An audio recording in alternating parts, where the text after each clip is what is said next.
At 11:47 a.m. on May 29, 1943, Captain James Hartwell climbed into the cockpit of his B-17 at RAF Alconbury as ground crews fed the last belt of .50 caliber ammunition into a gun position no flying fortress had ever carried before. Hartwell was 26 years old.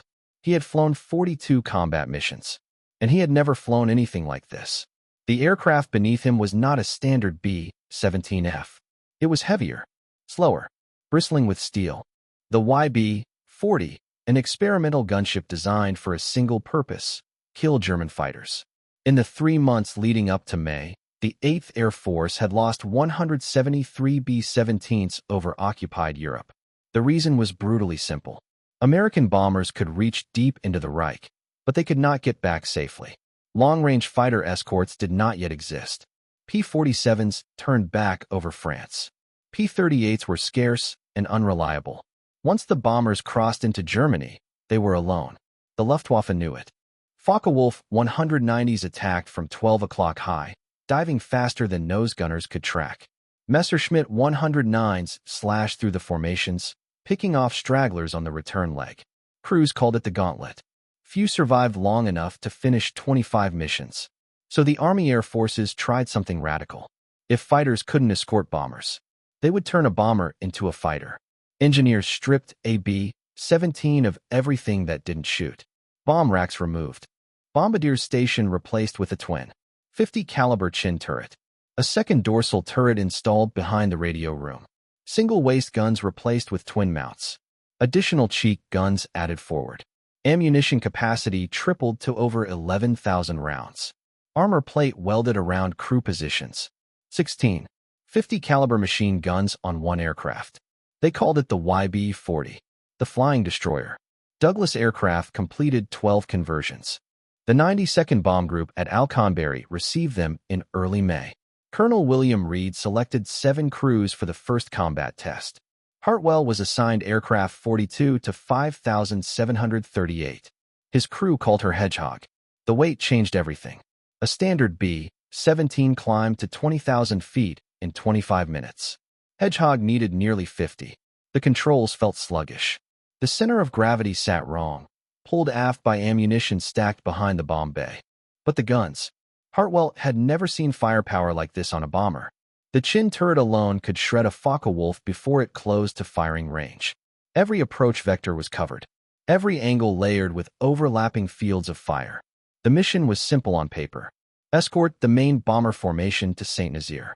Protect the vulnerable positions, low squadron, trail elements, the places German fighters loved to haunt.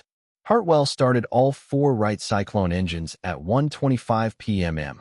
They ran smooth. Cleared for takeoff at 1:50. Hedgehog rolled down the runway with 168 B-17s behind her. Target time for PMM. The formation crossed the French coast at 3:30. Flak bursts blossomed over Guernsey. Radio chatter confirmed German fighters scrambling from airfields near Rennes. Hartwell's flight engineer reported fuel consumption higher than planned. The YB-40 burned more gas just staying in the air. St. Nazaire appeared through broken cloud at 4:02 p.m. Bomb bay doors opened across the formation. The target disappeared beneath falling steel. Then the bombers turned for home. And everything went wrong. The standard B-17s, now lighter, faster, began to pull away. Empty bombers climbed and accelerated with ease. Hartwell pushed the throttles forward. Hedgehog couldn't keep up.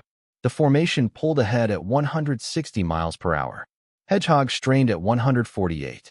The flight engineer, Technical Sergeant Paul Morrison, climbed down from the top turret and checked the gauges. 31 years old. 200 hours maintaining B-17s before the conversion. He shook his head. Number 3-cylinder head temperature was climbing into the red. The extra weight. The drag. The guns. The Wright Cyclones were being pushed beyond what they were designed to endure. And German fighters were already on the way. Morrison pulled back the throttle on number 3 just before it overheated. Hedgehog slowed to 142 miles per hour. The main bomber formation was already 3 miles ahead. Then 4. Hartwell glanced forward through the windscreen. The silver ribbon of B-17s was thinning, stretching, pulling away. Off to either side. He could see the other YB-40s, 6 of them, each one fighting the same losing battle, heavy gunships sagging at the rear of their assigned elements. The radio operator's voice cut through the intercom. Contrails, 4 o'clock high. Staff Sergeant Frank Delaney had spotted them first. German fighters, climbing hard. Focke-Wulf 190s, Jageschwader 2 out of Von. 6 aircraft, maybe 8. They weren't rushing in. They were circling, patient, watching for bombers that couldn't keep up. Stragglers. Hartwell keyed the intercom. All gunners, track targets. The responses came back one by one. Chin turret, clear view. Top turret, tracking. Ball turret, free and rotating. Waist gunners, twin mounts loaded.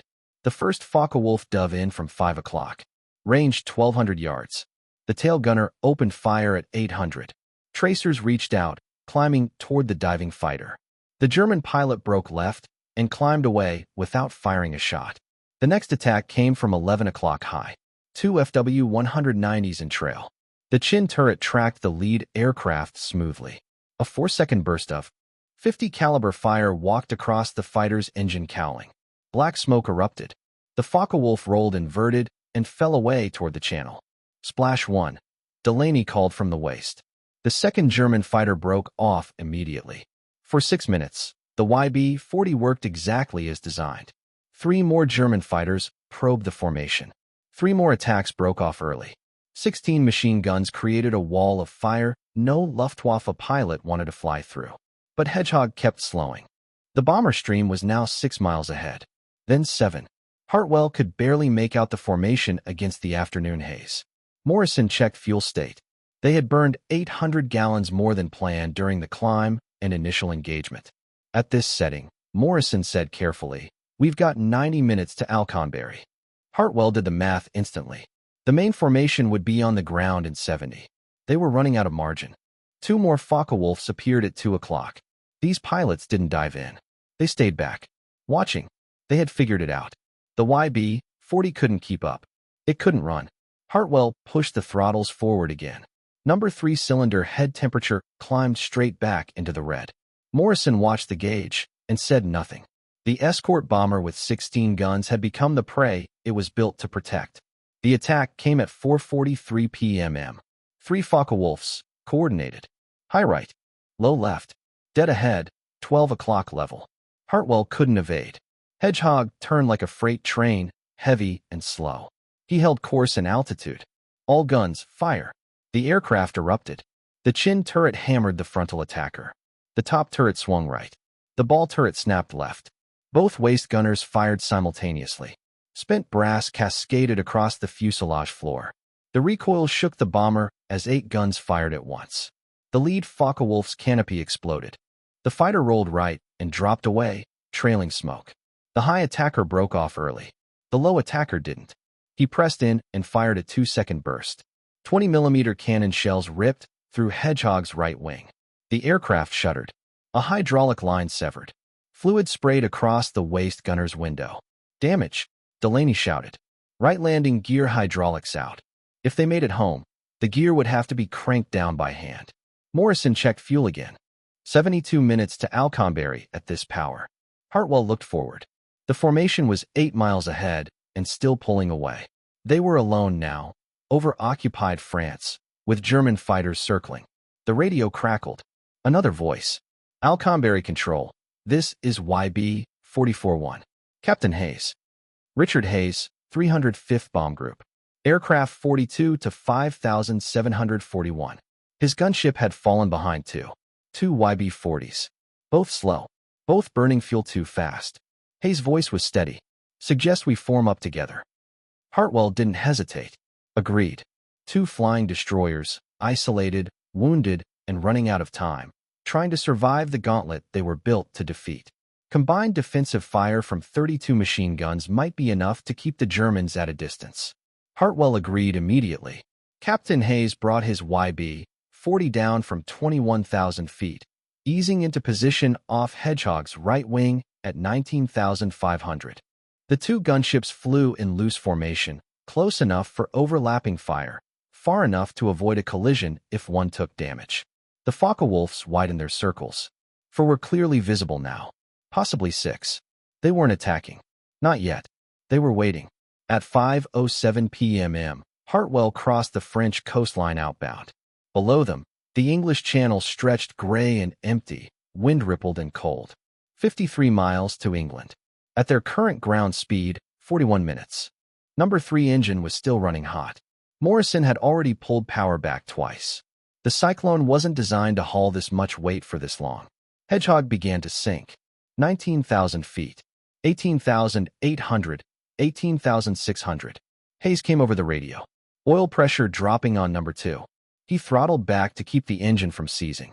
His YB-40 slowed to 138 miles per hour. Both aircraft were struggling now. Both crews watching fuel gauges creep downward. Both hoping the Germans wouldn't follow them over open water. They did. At 5:22 p.m., 2 Messerschmitt 109s appeared at 6 o'clock high, sliding out of the sun. They weren't rushing. They were stalking. Bandits rear high. The tail gunners called. Range 400, closing. The fighters dove through 18,000 feet, cannons flashing at 800 yards. Hartwell couldn't climb, couldn't accelerate, couldn't turn hard enough to spoil their aim. The YB-40 had become a flying target suspended in empty sky. The tail gunner fired first. Staff Sergeant Raymond Kask, 24 years old, former ski shooting champion from Cleveland, tracked the lead fighter as best he could. The Messerschmitt closed to 600 yards. Kask's tracers stitched empty sky. The German pilot jinked, left, right, then dove 20 degrees. His wingman followed. Both fighters opened fire at 400 yards. 20mm shells ripped into Hedgehog's tail. One detonated in the horizontal stabilizer. Another punched through the fuselage, 2 feet behind Kask's position. The aircraft shuddered violently. Hartwell felt the controls go soft, unresponsive. "Controls feel mushy," he said flatly. Morrison scrambled aft to assess damage. The elevator cables were intact. The trim tab mechanism was not. Jammed solid. Hartwell would have to muscle the yoke all the way home. The Messerschmitts pulled up for another pass. Hayes' YB-40 opened fire with its dorsal guns, the sky between the 2 bombers erupting with tracers. 32 machine guns filled the air with converging streams of fire. The German fighters broke left and climbed back to altitude. At 5:31 p.m., salvation arrived. 4 P-47 Thunderbolts burst in from the northeast, long-range escort fighters returning from a sweep over Belgium. They'd heard the radio calls. They'd come looking for stragglers. The Thunderbolts dove. The Messerschmitts saw them and turned east immediately, running for France. The P-47s didn't chase. They formed up on the 2 wounded gunships and rocked their wings. Escort home. Hartwell checked fuel. 37 minutes remaining. 29 miles to landfall. They'd make it, barely. And now he could see it clearly. The YB-40 worked. As a gun platform, it was devastating. 16.50s could shred any fighter that came close. The chin turret alone had ended frontal attacks. But the weight ruined everything. After releasing their bombs, standard B-17s climbed faster and flew higher. The YB-40 still carried 11,000 rounds of ammunition, 4,000 extra pounds of dead weight, dragging it down, slowing it, turning it into prey instead of protector. At 5:47, Hayes called again. Number 2 engine seized. Oil pressure 0. He feathered the propeller. His YB-40 sank through 15,000 feet, flying on 3 engines. Morrison ran the numbers silently. Hayes wouldn't make Alconbury. Maybe not even England. Fuel consumption on 3 engines was brutal. The English coast appeared at 5:53 p.m. Hayes aimed for the first field he could reach, RAF Manston, on the Kent Peninsula. He declared an emergency. The tower cleared him immediately. Hartwell watched Hayes' YB-40 peel away, descending toward the emergency strip, 1 gunship limping home, wounded and barely airborne. Hedgehog staggered on. At 6:18 p.m., Hartwell brought the damaged YB-40 into Alconbury. The landing gear came down by hand, muscle and sweat cranking it into place. Hedgehog touched down hard but intact. 2 YB-40s had survived. Both would need major repairs. And the truth was impossible to ignore now. The flying destroyer could kill fighters. It just couldn't fly with bombers. The right main landing gear locked 15 seconds before touchdown. Hedgehog hit the runway hard, tires screeching, the bomber shuddering as Hartwell wrestled it straight with a jammed trim system and numb arms that had been fighting the controls for an hour and a half. Ground crews swarmed the aircraft. They counted 16 bullet holes in the fuselage, 1 severed hydraulic line, 1 jammed trim tab, 1 damaged horizontal stabilizer. Colonel William Reed was waiting at the hardstand. He didn't congratulate the crew. He didn't ask about kills. He wanted one thing: an assessment. The first combat test of the YB-40 flying destroyer, the bomber that was supposed to protect bomber formations all the way to Germany and back. Hartwell shut down the engines and climbed out. His flight suit was soaked through. Sweat ran into his eyes. His hands were still shaking from holding the yoke against damaged controls. Reed looked at him. Well, Hartwell didn't hesitate. It can't keep up. 3 words. They ended the program, just not immediately. Reed ordered more missions. 7 more. One test wasn't enough to kill a concept this expensive. Maybe tactics were wrong. Maybe positioning needed refinement.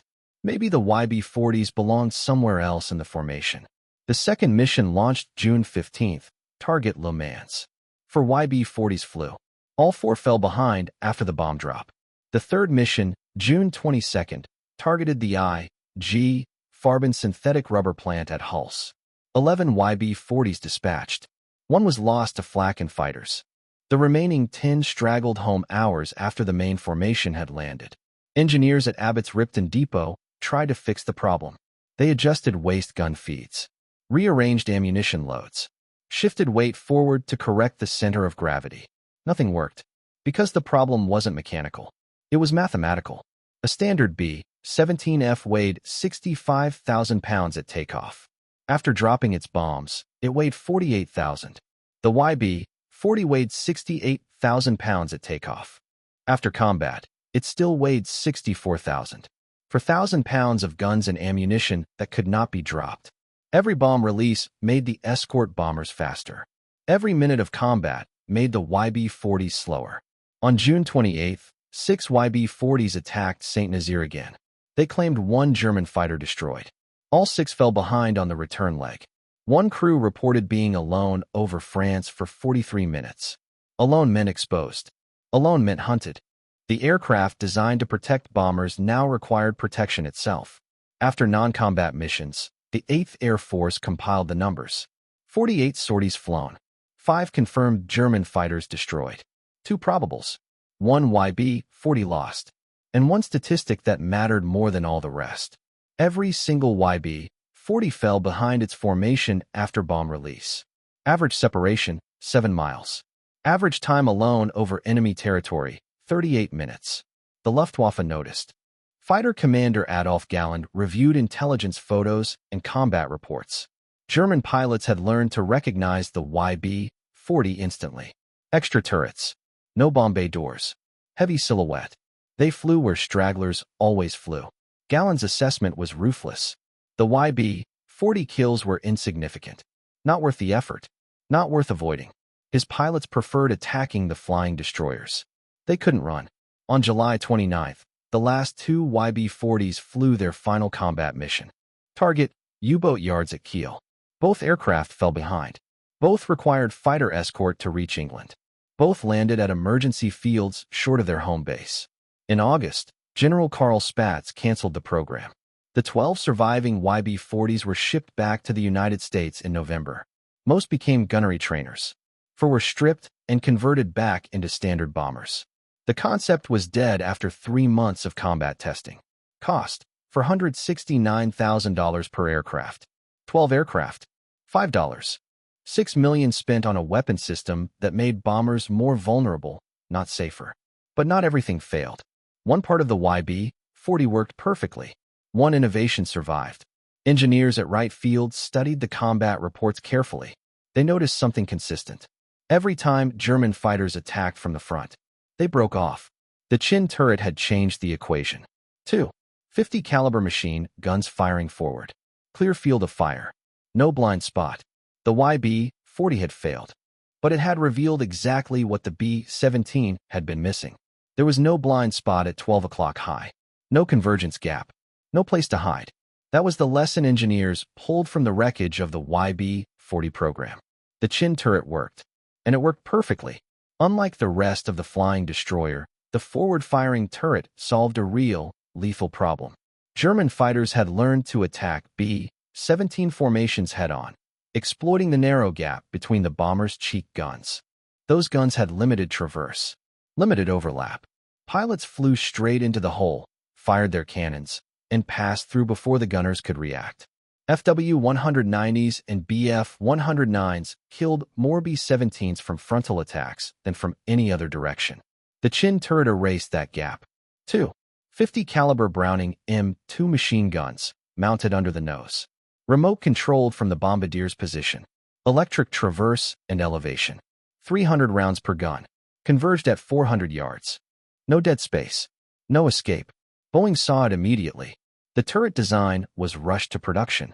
Bendix finalized it as the Model A Chin turret, entering service in September 1943. Douglas Aircraft installed it on the last 86 B-17F aircraft coming off the line. Those bombers deployed to England in October. Crews had a name for it within days. The answer to 12 o'clock high. Combat reports confirmed the change. In November, the 91st Bomb Group flew B-17FS equipped with Chin turrets on a mission to Gelsenkirchen. German fighters attempted 12 frontal attacks. 10 broke off early. 2 pressed through. Both took hits. 1 FW-190 was confirmed destroyed. 0 bombers were lost to frontal attacks. Boeing incorporated the Chin turret into the new B-17G production model. The first G models rolled off the line in December 1943. They became the definitive flying fortress. Factories ramped up across the United States. Seattle, Wichita, Long Beach, Tulsa, Burbank. Production surged. 50 aircraft per month in January 1944. 120 by March. 230 per month by June.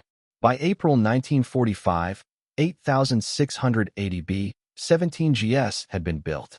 Every single one carried the Chin turret born from the failed YB-40. The statistics were brutal and undeniable. The 303rd Bomb Group saw frontal attack losses drop from 12% to 3%. The 379th reported 11% to 4%. The 384th tracked losses meticulously. 43 bombers lost in 6 months before Chin turrets, 14 in the following 12 months after. 8th Air Force analysts ran the numbers. The Chin turret reduced bomber losses from frontal attacks by 71%. Across all groups, all missions, all theaters. By VE Day, B-17GS equipped 32 heavy bombardment groups, 26 in Europe, 4 in Italy, 2 in the Pacific. That meant 1,536 flying fortresses in the air on a standard mission.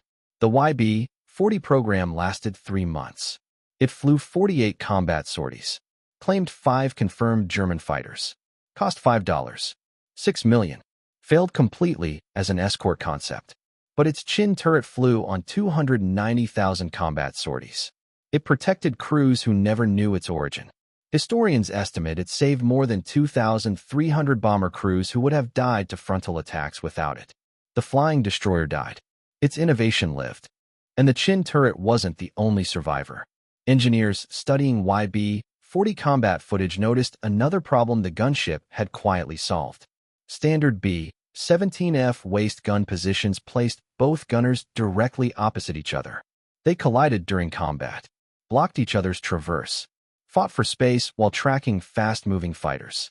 Film showed gunners physically interfering with each other while enemy aircraft passed through firing arcs. The YB-40 had staggered the positions. The right waist gun moved forward by 30 inches. Each gunner had room to move, room to swing, room to reload without collision. Boeing adopted the staggered waist configuration for the B-17G. Waist gunners reported 40% better coverage, fewer jams, smoother coordination during beam attacks. The 94th Bomb Group measured it. Before staggered positions, average effective engagement 12 seconds. After, 27 seconds of continuous tracking. The third improvement came from the tail. Sergeant Raymond Cack's combat report had noted limited visibility from the standard tail gunner position. And engineers were listening. The tail gunner's position had always been a problem. Small windows, narrow angles, blind spots below the aircraft. Fighters attacking from 6 o'clock low often disappeared beneath the bomber's tail before the gunner could track them. Sergeant Raymond Cack had felt it firsthand over France, watching enemy aircraft slip in and out of view while cannon shells tore through aluminum skin. The Army Air Forces took note. In late 1943, engineers were sent to the Cheyenne Modification Center in Wyoming with a simple directive: fix the tail. What they designed became known as the Cheyenne tail: larger windows, dramatically improved visibility above and below the aircraft, reinforced gun mounts, and heavier armor around the gunner. It transformed the most vulnerable position on the bomber into one of its strongest. By early 1944, the Cheyenne tail was standard on late production B-17 GS. Three innovations had emerged from the failed YB-40 program: the chin turret, the staggered waist gun positions, and the Cheyenne tail. All three were incorporated into the B-17G. All three saved lives on every mission for the rest of the war. Captain James Hartwell flew 16 more missions in standard B-17 FS after St. Nazaire. He completed his 25th mission in October 1943, survived his tour, and returned home to Pennsylvania. He never flew another YB-40. But in December, he came back to RAF Alconbury, not as a combat pilot, but as a training officer. The first B-17 GS were arriving. Hartwell watched new crews circle the aircraft on the hard stand, pointing at the unfamiliar chin turret beneath the nose, asking where it came from and how it worked. He told them about the YB-40, about the flying destroyer that couldn't keep up, the escort bomber that became the target, the 3-month experiment that failed so completely it was canceled before summer ended. Then he showed them the turret. He explained how the bombardier operated it, how the guns tracked, where the blind spots used to be, and how they were gone now. He walked crews through ammunition loading, firing arcs, and engagement tactics. They listened carefully. They understood. The weapon that would protect them came from failure. One young pilot finally asked the question everyone was thinking: was it worth it?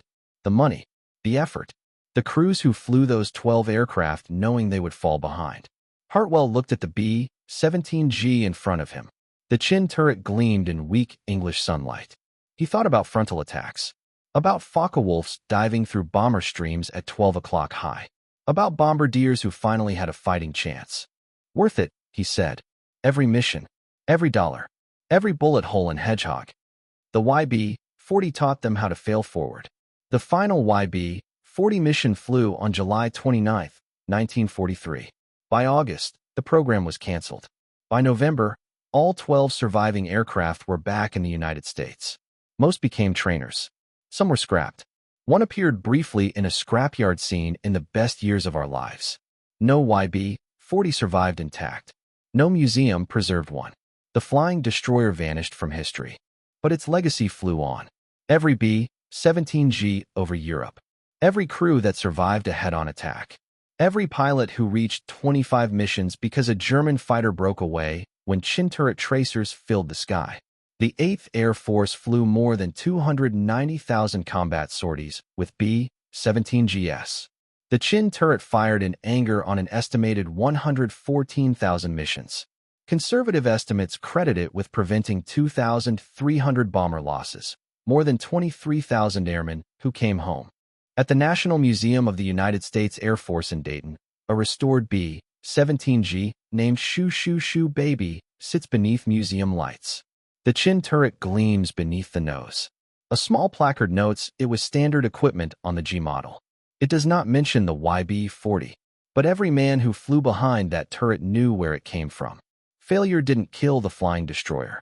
It made the flying fortress stronger. The plaque doesn't explain where the turret came from. It doesn't mention the 12 aircraft that failed so completely their program lasted barely 3 months. It doesn't tell the story of the flying destroyer that couldn't keep up, the escort bomber that became the straggler, the idea that collapsed under the weight of its own ambition. History remembers success. It remembers the B-17G, the flying fortress that helped win the air war over Europe, the bomber that could absorb unimaginable punishment and still bring crews home, the aircraft that became an icon of American air power. History forgets failure. It forgets the YB-40, the $5.6 million mistake, the gunship that needed protection instead of providing it. But failure teaches lessons success never can. The YB-40 proved that good ideas, even when poorly executed, still contain valuable truths. That expensive mistakes can generate priceless innovations. That 3 months of combat testing can reshape a war more than years of theory. Boeing's engineers didn't see the YB-40 as a disaster. They saw it as research. They studied what worked and what didn't. The statistics were unforgiving.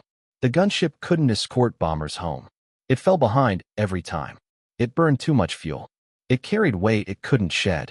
But one thing worked perfectly: the chin turret.